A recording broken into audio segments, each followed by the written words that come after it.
ਇਹ ਨਜ਼ਮ ਹੈ ਜੀ। ਵਾਈ ਵਾਣਾਂ ਦੀ ਵੇਲ ਜੋ ਚੜ੍ਹਦੇ ਪੰਜਾਬ ਵਿੱਚ ਹੋ ਰਿਹਾ ਉਹਨਾਂ ਕਿਸਾਨਾਂ ਦੀ ਸਾਂਝ ਵਿੱਚ ਲਿਖੀ ਗਈ। ਵਾਈ ਵਾਣਾਂ ਦੀ ਵੇਲ। ਬਾਬਾ ਆਦਾ ਆ ਜ਼ਿਮੀ ਵੇਚਣੀ ਮਾਂ ਵੇਚਣੀ ਹੈ ਪੁੱਤਰਾ, ਆਪਣੀ ਕਣਕ ਦੀ ਖੁਸ਼ਬੂ ਵੀ ਵੇਚੀ ਹੈ ਕਦੀ ਕਿਸੇ। ਬਾਬਾ ਆਦਾ ਆ ਜ਼ਿਮੀ ਵੇਚਣੀ ਮਾਂ ਵੇਚਣੀ ਹੈ ਪੁੱਤਰਾ, ਆਪਣੀ ਕਣਕ ਦੀ ਖੁਸ਼ਬੂ ਵੀ ਵੇਚੀ ਹੈ ਕਦੀ ਕਿਸੇ। ਖੇਤਾਂ ਵਿੱਚ ਨਿਸਰੇ ਟਾਂਡਿਆਂ ਦੀ ਅਣਖ, ਬਾਰੇ ਦੇ ਸਿੱਟਿਆਂ ਦੀ ਲਹਿਕ, ਟਰੈਕਟਰ ਦੇ ਇੰਜਣ ਵਿੱਚੋਂ ਕੂਕਦੇ ਘੂਕਦੇ ਟੱਪੇ ਤੇ ਦਾੰਦਾਂ ਦੇ ਗਲ ਵਿੱਚ ਵੱਜਦੀਆਂ ਟੱਲੀਆਂ ਦਾ ਵੀ ਕੋਈ ਮੁੱਲ ਹੁੰਦਾ।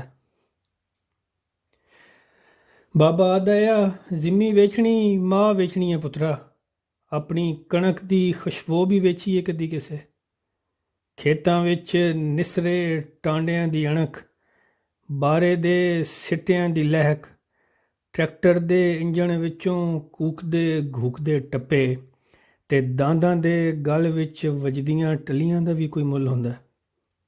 ਬਾਬਾ ਆਦਾ ਆ ਬੋਲੀ ਵਿੱਚ ਮਿੱਠਾ ਪਾ ਕੇ ਕੁੱਤਿਆਂ ਅੱਗੇ ਨਾ ਧਰੀ, ਸੱਜ ਸੂਈ ਦੀ ਹਾ ਲਗਸੀ ਆ। ਬਾਬਾ ਆਦਾ ਆ ਬੋਲੀ ਵਿੱਚ ਮਿੱਠਾ ਪਾ ਕੇ ਕੁੱਤਿਆਂ ਅੱਗੇ ਨਾ ਧਰੀ, ਸੱਜ ਸੂਈ ਦੀ ਹਾ ਲਗਸੀਆ। ਫੋਆ ਫੋਆ ਦੁੱਧ ਮੰਗੇਂਦਾ ਮਰਸੇ ਦਿੱਲੀ ਦੀਆਂ ਸੜਕਾਂ ਉੱਤੇ। ਬੋਲੀ ਵਿੱਚ ਮਿੱਠਾ ਪਾ ਕੇ ਕੁੱਤਿਆਂ ਅੱਗੇ ਨਾ ਧਰੀ, ਸੱਜ ਸੂਈ ਦੀ ਹਾ ਲਗਸੀਆ। ਫੋਆ ਫੋਆ ਦੁੱਧ ਮੰਗੇਂਦਾ ਮਰਸੇ ਦਿੱਲੀ ਦੀਆਂ ਸੜਕਾਂ ਉੱਤੇ।